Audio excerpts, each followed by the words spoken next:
Nalalabag daw ho ha sa mga ordinansang ipinapatupad ho ngayon ha ng Manila ha. Abay ipapaaresto daw ho kayo o di kaya ikukulong ha. Ayon ho yan kay Manila Mayor Isko Moreno. Abay buti naman kung galon. Ang dami ho niyan. Sus Maria Joseph, kung saan ho inatasan na ho ha ni Manila Mayor Isko Moreno ang Manila Police District at Manila Social Welfare Development na arestuhin daw ho at ikulong ang mga irresponsable at mga pabayahong magulang ha, mga tatay, nanay ha, sa kanila ho mga minor de edad na anak na pakalat-kalat ho sa lansangan. Ito ho'y matapos ho na umabot na ho sa libo-libo ang bilang ho ng mga minor de edad sa lungsod na nahuhuli hong lumalabag ho sa iba't ibang ordinansa. Gaya na lamang ho ng hindi pagsusuot ho ng face mask at paglabag ho sa curfew ha. Ayon ho kay Mayor Isko Moreno, mayorya daw ho kasi ha sa mga ito ay pinababayaan lamang ha ng kanilang mga magulang. Ang ilan pang mga nahuli ay positibo raw ho ha, sa coronavirus disease 2019 o COVID-19. Ha? Dahil ho dito abay umapila ho ang alkalde ha, sa mga magulang ho ha, na maging responsable ha, sa kanila ho mga anak gayong hindi pa ho tapos ang nararanasan hong pandemya sa bansa ng buong mundo ha. Abay tama ho ito ha. Para naman ho, wala na ho tayong nakikita nga pakalat-kalat ho sa lansangan, ha? Dapat gayahin ho ito, hindi lamang ho ng Maynila, kundi halos, mas maganda ho, ipatupad na ho ito, ha? Nationwide, oo. Dapat ho, ganun, ha? O dapat merong isang mababatas ho na magsusulong ho ng ganito. Para ho, wala na ho pakalat-kalat sa lansangan, wala na ho mga na-aksidente. Maganda itong ginagawa ng alkalde ho ng Maynila. Saludo ho ako sa iyo, Mayor Isko Moreno, sir. Basa-basa ho muna tayo ng mga viewers ho natin na nakamonitor ho ngayon, ha? Nandiyan ho si Lani Amora, sabi ho niya sa kanyang komento. Shout out ho, Bagsik, Agapay ng Bayan, Executive Producer, President, CEO, Madam Lani Amora, and Francis Tika, and to all members is watching to your program Radyo ng Masa, walang personalan, trabaho lang. God bless with you family. Ayan ha. Salamat po Madam Lani Amora ha. Ito sabi niya, shout out Tika family. Ayan, Francis Tika. Ayan ha. Oh, magaling sumayaw to si Francis. Na-miss ko na ito ha. Ang kusay nitong gumiling, lalo na yung mga split ganyan. Sus, naku, marami hong mga naghihiwalay. Marami mga naghihiwalay, nag-aaway-away kapag sumayaw na ho ito. Ayan, nakamonitor na rin ho sa atin ngayong hapon ha, si Boyet Tio Corpus ha, sabi ho niya, move on Pinas. Ayan, nakamonitor na rin ho sa atin ang ating mga OFW ha, dyan ho sa bansang Saudi Arabia. Ayan si Weng Soriano Onyate. Ang hindi ho mahilig sa TikTok. Ayan. Sabi ho niya, morning Saudi, afternoon Pinas. Ayan, nakamonitor na rin ho sa atin ang mga taga Davao City ha. Ganon din ho ang host ho ng opinion ng masa. Meron hong programa ha ng tuwing araw ho ng Lunes, Miyerkules at Biyernes ha. Alas 2 hanggang alas 3 ho ng hapon ha. Dito sa Radyo ng Masa. Nakatutok na ho sa atin ang host ho na si Efren Paderanga ha. Tambalang Efren Paderanga at Ludi Tobias ha. Opinion ng Masa. Ayan ha. Nakamonitor na ho sa atin ha ngayong hapon ha. Magandang hapon. Eric Milyondaga ha. Ang anak ho ng chairman ha, barangay chairman ng barangay 22C ha, Quezon Boulevard, Davao City. Eduardo Milyondaga, ang barangay chairman na wala hong katalo-talo. Bakit kanyo? Dahil diretso. Ayun ha. Kahit hindi ho ito tumakbo, ha? Siya pa rin hong isinusulat ho sa baluta, ha? Ng mga botante. Matindi ano, ha? Dapat ito ang gayahin ng mga public servant ho natin. Ha? Ito sabi ni Efren na Paderanga, wow, galing mo boss. Mana-mana lang yan. Mas magaling yung opinion ng masa. Oo. Bukas yata meron yata silang guest partner, ano? Kung hindi ako nagkakamali. Oo. Yung hepe yata ng SDEU, ng Quezon City Police District, ha? Na si Captain Dennis Francisco, ha? Base yan sa abiso sa atin ni parang Ludi Tobias. Meron daw guest bukas ang programang opinion ng masa. Antabayanan niyo ho yan, ha? Dahil giso nila yung isang masipag hong opisyal ng Quezon City Police District. Ha? Diyan sa Novaliches Station 4. Ayan, ha? Na si Captain Dennis Francisco. Hindi ho napapagod ito sa paghuhuli, ha? Panghuhuli sa mga adik, mga tulak, mga drug lord, ha? Antabayanan niyo ho bukas yan, ha? Nakamonitor na rin ho sa atin ang ating kumpare, ha? Na si Ogie Binarao. Tuloy-tuloy lang ho tayo.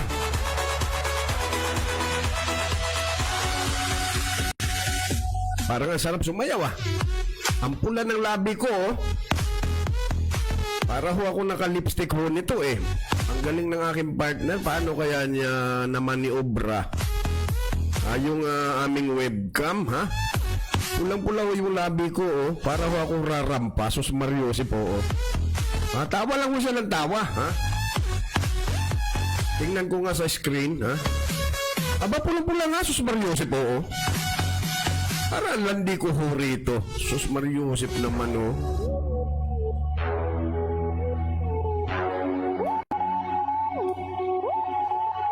Grabe ka, partner.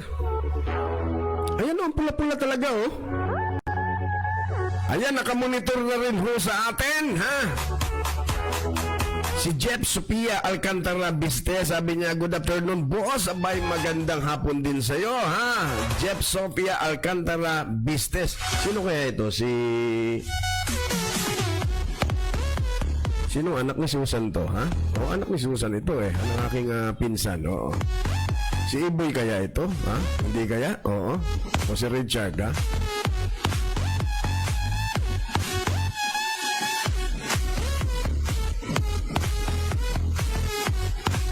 Ay, nako. Samantala ho, ha? Abay, 3 ospital ho sa Metro Manila. Abay, sinasabi ho nga full capacity na. Sa dami daw ho ng mga pasyenteng may COVID, ha? Kung saan sinasabi ho puno na ang kapasidad daw ho ng 3 ospital ho sa Metro Manila. Bunsod daw ho ito ng patuloy ho nga pagtaso ng bilang, ha, ng mga kaso ho ng coronavirus disease o COVID-19 sa Pilipinas.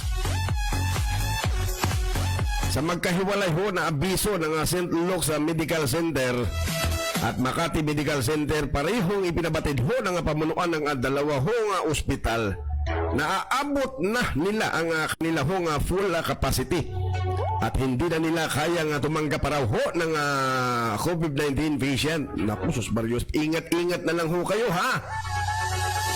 Dahil halos ho ng mga ospital ho sa buong Metro Manila puno na.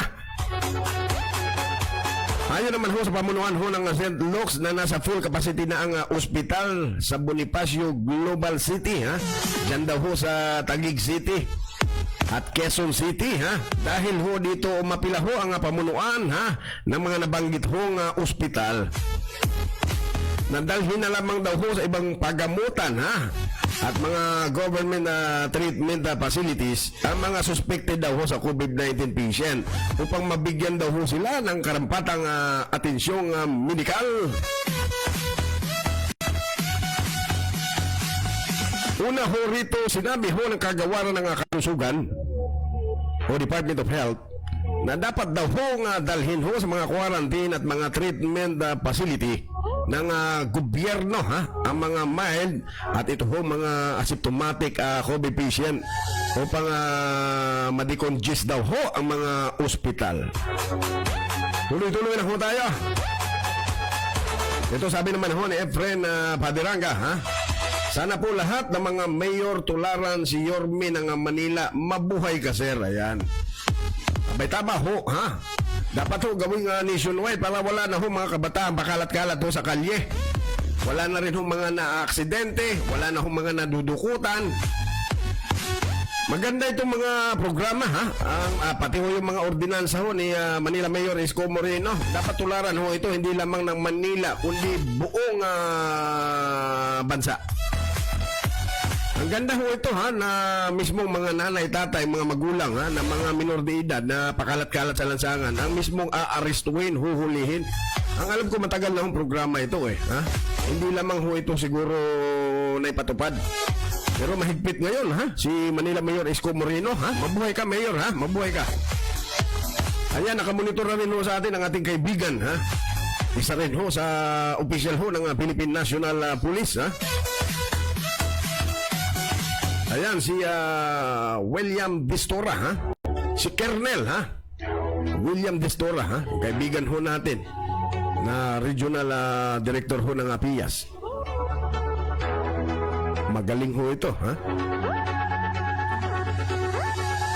Ito, sabi naman ni Efren na Paderanga, mabuhay mga taga-Concepcion, Romlon. Tuloy-tuloy lang ho tayo. Samantala ho, isa hong barangay ho ha. Diyan ho sa Caloocan City, abay isinailalim na rin ho ito ha sa lockdown.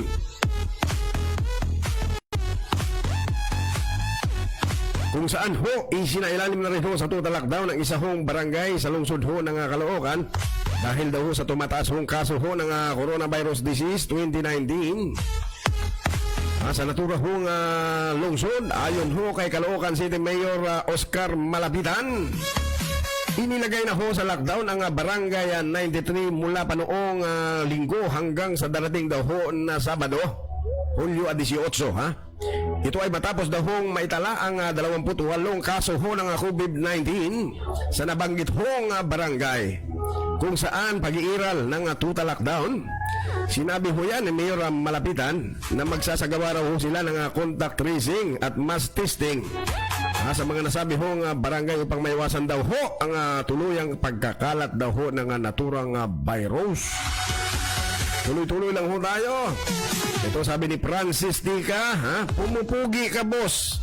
Huwag mo naman ipagkalat. Cute lang, oo. Pero tingnan mo naman sa screen, TV screen, Francis.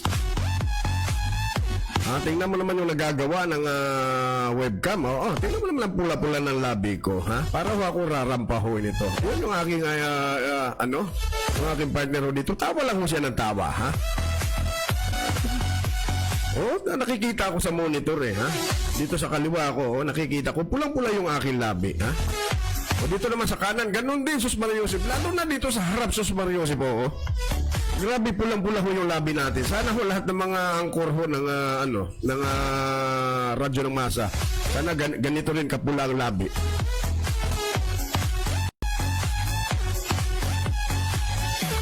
Ay, nako. Samantala ho, ito ho nga pagbalik ho sa normal ho na sitwasyon sa buong mundo. May malabo raw ho ito. Ayon ho yan sa World Health Organization o WHO. Sinasabi hong malabo pa nga magbalik sa normal ang sitwasyon daw ho sa buong mundo. Dahil daw ho sa tumitinding kalagayan daw ho ng maraming bansa dahil ho sa COVID-19. Ayon ho yan sa World Health Organization, maraming bansa daw ho ang hindi naging maayos ang pagtugon daw ho dito ho sa COVID-19 pandemic. Ito ho ang binigyang diin ni WHO Chief Tedros Ghebreyesus. Sinasabi hong napakarami daw hong bansa ang nasa maling direksyon sa paghatak daw ho at paghanap ng solusyon sa mga kinakaharap daw hong krisis pangkalusugan. Aniya malayo para hong bumalik sa normal ang estado ho ng pamumuhay ng mga tao dahil daw ho sa paglala ng COVID-19 kung saan patuloy na tumataas daw ho ang bilang ng mga namatay dahil ho dito partikular ng nangunguna ho dito yung Estados Unidos. Pero bilib ako sa bansang Japan never ho sila nag-lockdown, nagsara ho ng kanilang mga boundary, mga negosyo. Bukas lang ho sila pero yung namatay ho sa bansang Japan, mabibilang nyo lang ho sa daliri. At ang matindi pa ho rito, ha, bigla na lang ho nalusaw yung COVID sa Japan. Dito sa bansa ho natin, ha, pataas ho ng pataas. Kaya yung bilang ho, naku po, lumulubo. Ay, nako. Samantala ho, kaso ho ng COVID-19 sa buong mundo, sumampa na rin ho ito sa 13 milyon. Ganun na ho karami. Sumampa na ho sa higit 13 milyon ho ang bilang ho ng kaso o tinamaan ho, ha. Dito ho ang COVID-19 sa buong mundo, ha. Batay na rin ho yan sa pinakahuling tala ho, ha, ng World Health Organization o WHO, ha. Sinasabi hong nasa kabuang 13 milyon, ha, 238,121 na ang bilang daw ho ng mga kaso ho ng COVID-19 sa buong daigdig. Sa bilang raw ho na ito, ha, sinasabi hong nasa 569,000 ang mga namatay, habang nasa 7 milyon naman daw ho ang mga nakarecover, ha? Sa ngayon daw ho, mananatili raw ho ang Estados Unidos sa bilang bansang pinakamatinding tinamaan ho ng COVID-19. Matapos daw ho makapagtala ho ng 3 milyong bilang ho ng kaso, kung saan ho 135,000 na raw ho rito ang mga namatay. Grabe. Tuloy-tuloy lang ho tayo. Basa-basa ho muna tayo ng mga reklamo, ha.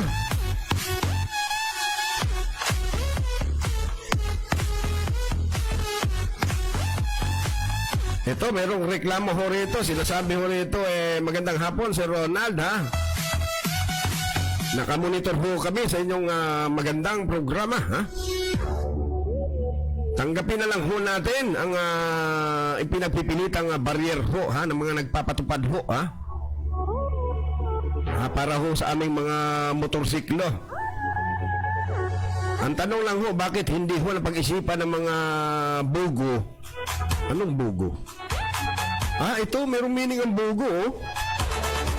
Bubo at gago, susubuhin po. Itong bugong initiators, ha, ng angka service, dapat maraming dalang helmet yung driver, ha, para sa magiging mga pasahero ho nila, ha. Bukod ho sa peligro, ha, sa disgrasya ang iginigiit na barrier, mas lalo pa hong peligro yung helmet na iisa lang, ha, na ipinapagamit ho ng mga namamasadang angkas sa mga pasahero ho nila. Abay, tama nga ho naman, may punto ho ito, ha. Lahat ng mga magsusuot ng helmet na pasahero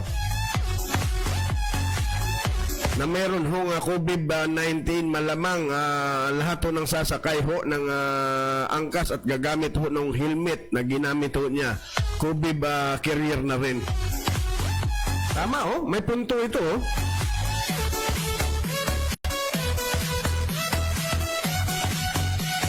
O ito pa, magandang hapon sa iyo, Idol, ha? Ito, sabi niya, Idol, bakit nga ba ikinakabit ang press freedom, ha, ng ABS-CBN?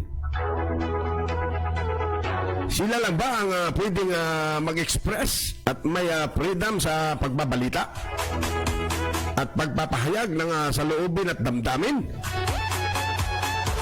Mamamatay ba ang press freedom pag nawala sila? Buhay pa naman ang ibang media outlet, ha, at mga networks, ha, gaya ho ng GMA7, ha, TV5, ha, TVNet, PTV4, ha, PTV13, ha, at mga radio station, ha, may mga social media pa, ha. Para bang pag-aari na ng ABS-CBN ang press freedom? Oo nga naman. Meron din punto, ha, ito nga mga nagpaabot ho ng kanilang mga saloobin, komento, ha, sa ating programa, ha. May mga punto, ha. Tama ho sila, eh. Kaya nga ho yung 70 congressman na bumuto, ha, para ho hindi nabigyan ng prangkisa ang Giant Network, nasa tama ho silang daan. Sa ganang akin ha, ito ho nga pagkakasara ho ha ng ABS-CBN ay laban ho ito ng kumpanya ha. Laban ho ito ng kumpanya. Dahil nga ho sa mga paglabag ho nila ha sa batas ha. At ito ho nga pagkakapaso ho ng kanila ho nga prangkisa. At huwag naman sanang gawing laban ito ng Pilipino ha, sa gobyerno dahil maling-mali ho yan. Sa ganang akin ha, ito'y opinion ko lamang ha, hindi na ho mabibilog ang ulo ha, ng mga tao ha, ng mamayang Pilipino, ng sambayan ng Pilipino. Kahit pa ho, gamitin pa ho ninyo ha, yung inyong mga artista.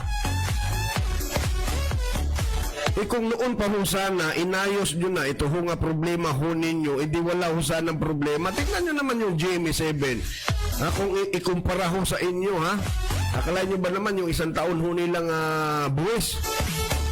Kung magkano ho yung binayaran nila kumpara ho doon sa 4 na taon ho ninyong binayarang buwis, mas malaki pa ho ang binayaran ng GMA7. Ang problema ho nito ha, gustong gusto ko ho itong talakayin. Kaya lang ho meron ho akong importanteng lakad, meron ho akong ka-meeting. Wala na ho tayong oras Oras na ho para tayo ho'y pansamantalang magpapaalam. Tayo po muling magbabalik bukas ha. Kaya salamat ho, salamat ho sa inyong pagtangkilik, pakikinig, panonood at siyempre pagsubaybay ang inyong lingkod. Kaagapay nyo po lagi sa serbisyo publiko. Ay kasapi ho ng KBPO ang kapisanan ng mga broadcaster sa Pilipinas. Nag-iiwan ho ng isang God is good all the time. Suma sa inyo ho ang pagpapala, kaya bye-bye.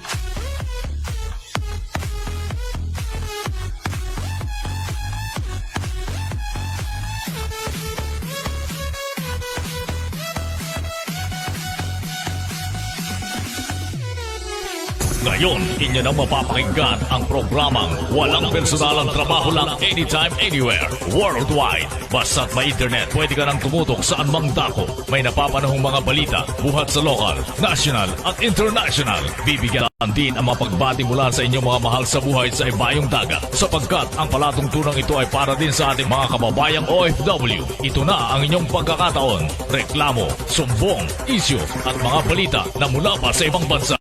Madali nang may papaabot sa bawat Pilipino. Pwede rin ulit-uliting panoorin sa YouTube. I-type lang ang Radyo ng Masa, Entertainment Net Radio. Walang personalang trabaho lang, online net radio. Kasama ang kakampi nyo sa radyo, veteranong broadcaster, Ronald Mula. Ngayon,